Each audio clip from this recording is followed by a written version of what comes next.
आज के press conference में आप सबका स्वागत है। आप सब शायद जानते हैं कि ये प्रेस कॉन्फ्रेंस जन स्वराज पार्टी के आगामी कार्यक्रमों की एक रूपरेखा आपके सामने जाहिर करने के लिए लाई गई है। और इस प्रेस कॉन्फ्रेंस में आप सब जो आए हैं, आपको मालूम है पिछले कुछ दिनों से ये अभियान हमारा चल रहा है, जिसके तहत प्रशांत किशोर जी भी काफी जगहों पे घूम घूम कर लोगों से बातचीत कर रहे हैं। तो उन्होंने जैसा कुछ अन्य जगहों पे आपसे कहा है, 11 मई से हम एक अभियान शुरू करने वाले हैं जिसको हस्ताक्षर अभियान कह रहे हैं। इस हस्ताक्षर अभियान में कल्याण बिगहा, जो कि माननीय मुख्यमंत्री नीतीश कुमार जी का क्षेत्र है, उनका अपना गांव है, वहां से प्रशांत किशोर जी इस अभियान की शुरुआत करेंगे। इस अभियान में लोगों के पास जाकर हम उनको ये फॉर्म दिखाएंगे।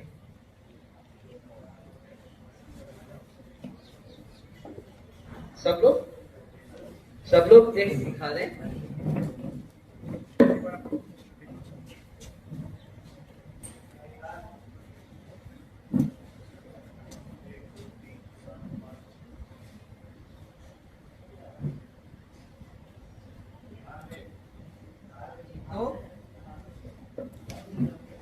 ये जो सवाल है जिस पर हम लोगों के हस्ताक्षर लेने वाले हैं, ये सवाल कहां से शुरू हुए?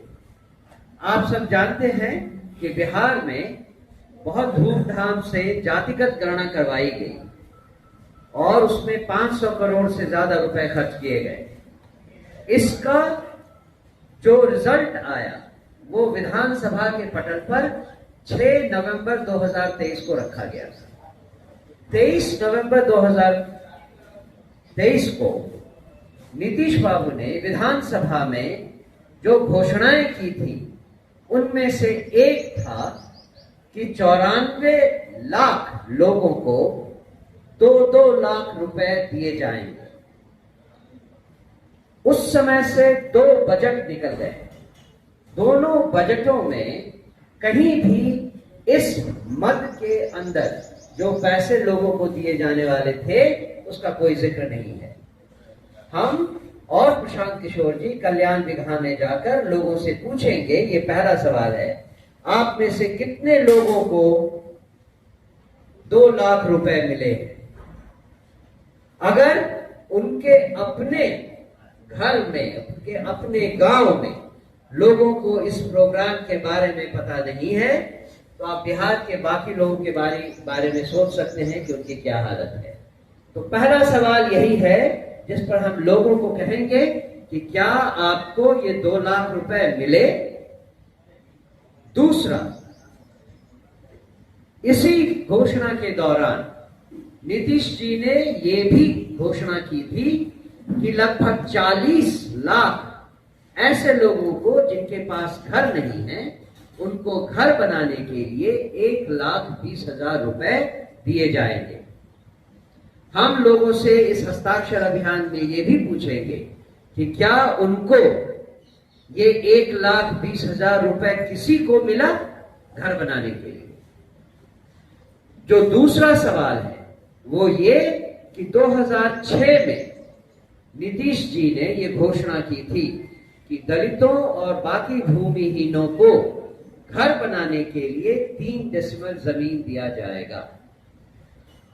जो अभी तक के आंकड़े आए हैं उसके हिसाब से 2,34,000 लोगों को ही इस जमीन के बारे में कागज पत्र दिए गए और जो रिपोर्ट आई है उसके हिसाब से 1,20,000 लोग, इनमें से 2,34,000 में से 1,20,000 लोग वैसे हैं जिनको अभी तक उस 3 डेसिबल जमीन का पोजीशन नहीं मिला।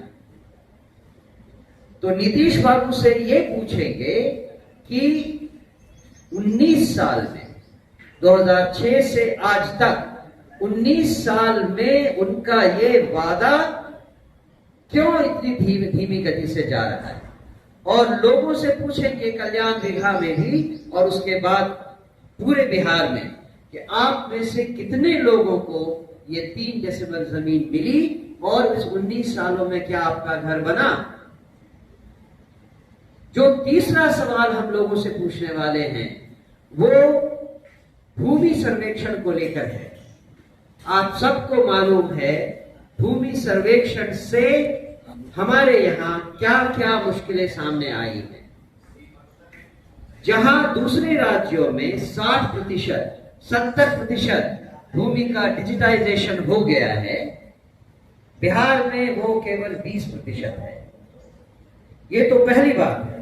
उसके अलावा भूमि के इस सर्वे में लोगों को जितनी परेशानी हो रही है उसके बारे में आप सबने पहले भी रिपोर्ट किया है। आप अपने जमीन की दाखिल खारिज करवाने जाएं तो कभी 10,000, 20,000, 50,000 रुपए तक पैसे दिए बिना आपका काम नहीं होता।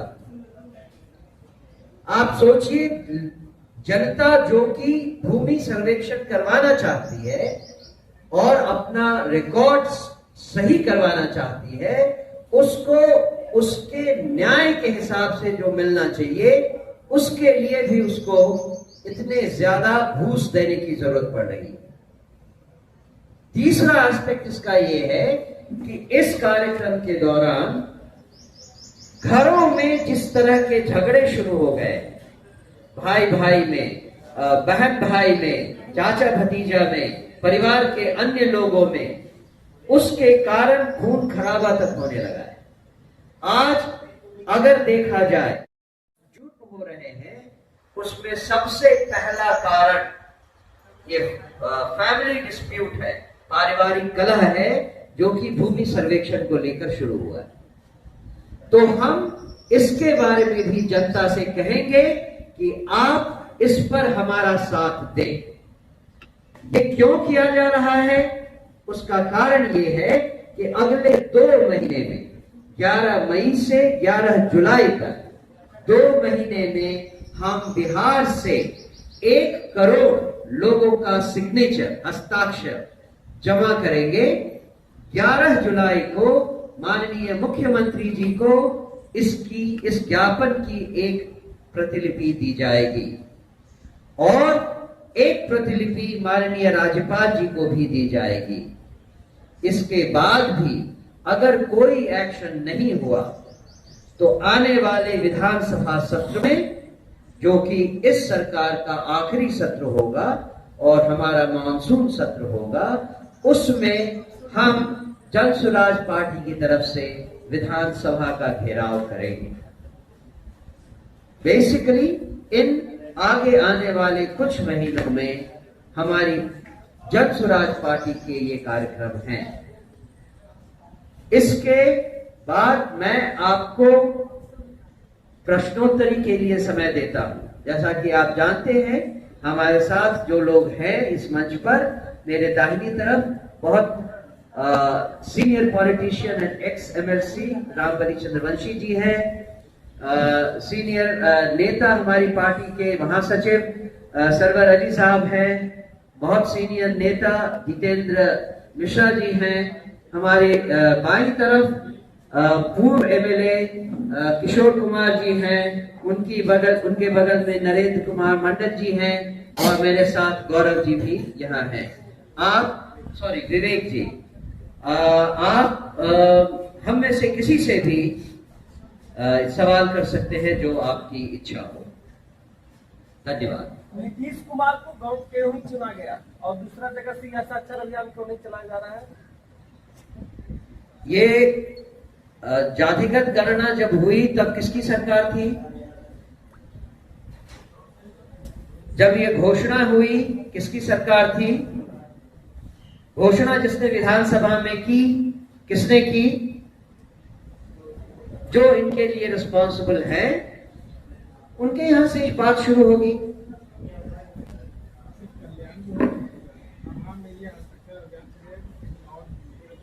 ये तो शुरुआत होगी। हमने जैसा कहा 11 मई से 11 जुलाई तक 2 महीने पूरे बिहार में संज्ञा दे दें, उसको विशेषण मान लें, लेकिन बात तो एक ही है।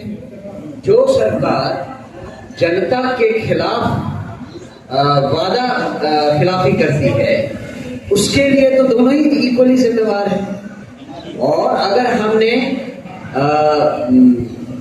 मुख्यमंत्री को ही इसके लिए जिम्मेदार बताया,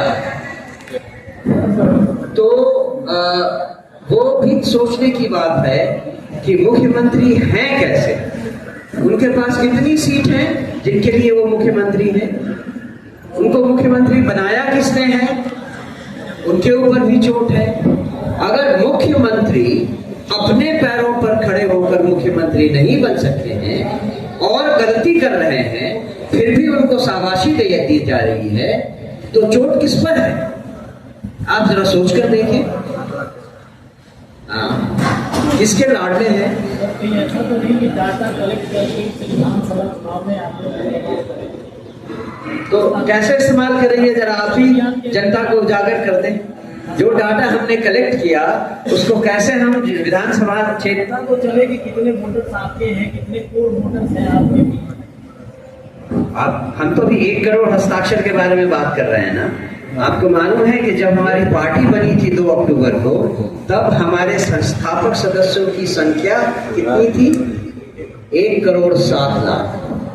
तो हम कहीं दूर नहीं जा रहे, हम तो उनके पास ही जा रहे हैं जो हमारे साथ पहले से ही हैं।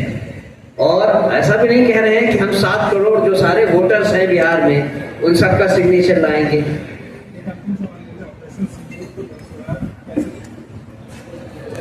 हमने पहले भी कहा है, पार्टी की तरफ से भी कहा है, प्रशांत किशोर जी ने भी कहा है कि जो हमने झेला है, इतने सालों से जो हमने झेला है, पड़ोसियों ने हमारे ऊपर जो अत्याचार किया है, उसको हमने बहुत हद तक सहते हुए उनको समझाने की कोशिश की है।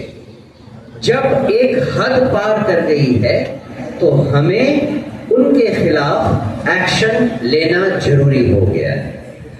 हम जन स्वराज पार्टी की तरफ से सरकार के हर उस कार्य का समर्थन करते हैं जो हमारे देश की रक्षा और हमारे नागरिकों के सम्मान की रक्षा के लिए उठाया जा रहा है। ऑपरेशन सिंदूर जिस तरह से ऑपरेट हुआ है, उसके लिए हम अपने आर्म्ड फोर्सेस को भी अपनी तरफ से बहुत बहुत बधाई देना चाहेंगे और उनसे ये भी उम्मीद करेंगे कि आगे आने वाले समय में वो इसी तरह हमारी सरहदों की रक्षा करते रहें और हमारे नागरिकों की रक्षा करते रहें। सर लास्ट एक क्वेश्चन, आज भी जारी है और लगातार इंडियन आर्मी रिटेलिएट कर रही है पाकिस्तान को, उस पर आपकी क्या प्रतिक्रिया है? मैंने उसकी प्रतिक्रिया तो दे दी है। अगर आपके पड़ोसी आपके ऊपर पत्थर बरसाते रहे थे, कितने दिन तक आप सहेंगे? जब सहने की सीमा पार हो जाएगी तो आप एक्शन तो लेंगे ना। पहले अटैक में 9 सेंटर्स को डैमेज किया गया, लेकिन पाकिस्तान तो ऐसे सेंटर्स से भरा हुआ है। तो हमारी ये नैतिक जिम्मेदारी है कि हम उन सारे सेंटर्स को जहां आतंकवादी ट्रेन किए जाते हैं उनको खोजें और खोज कर उनको ध्वस्त करें। जनसुराज की सरकार आएगी तो बोलता है कि दारू चालू होगा। अभी भी गरीब आदमी ही ज्यादातर जेल में है, लेकिन जब चालू हो जाएगा तो गरीब आदमी ही ज्यादातर पी के रोड पे घूमते रहते। इस पर आप ऐसा क्या करेंगे? जो कुछ नहीं करेंगे, हम केवल शराबबंदी हटा देंगे और कानून व्यवस्था को सही कर देंगे। अगर शराबबंदी इतनी ही खराब चीज थी तो बाकी राज्यों में भी होनी चाहिए थी। यहाँ की सरकार चूंकि उनकी कानून व्यवस्था एकदम गई गुजरी है, खत्म है, इसलिए वो अपनी कमजोरी को छिपाने के लिए शराबबंदी लगा रहे हैं। धन्यवाद।